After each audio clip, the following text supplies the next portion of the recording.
Hi everyone, আমি জয়িতি। কয়েকদিন আগেই 25 ডিসেম্বর গেল, তো আমি চলে গিয়েছিলাম দমদমের 50 ফুট মেলাতে।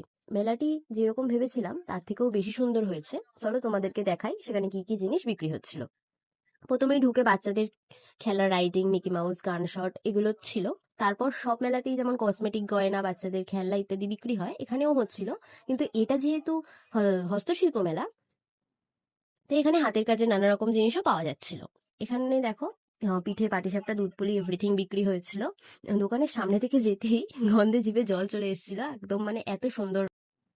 তারপর দেখলাম এখানে পটচিত্র করা প্লেটস, কেটলি, ট্রে এইসব পাওয়া যাচ্ছিল।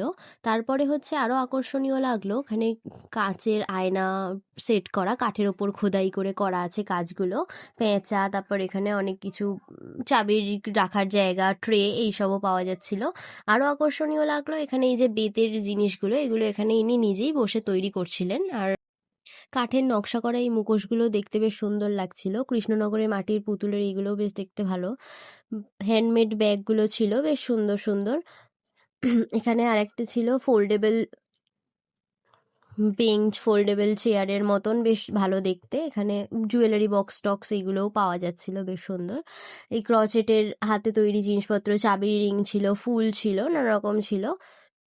ছাড়াও এখানে এই যে কাঠ খোদাই করে বাড়ির নাম লেখা হচ্ছিল, বা আপনি যেরকম চাইছিলেন উনি লিখে দিচ্ছিল। আমার তো সবকিছু মিলিয়ে মেলাটা বেশ ভালোই লেগেছে।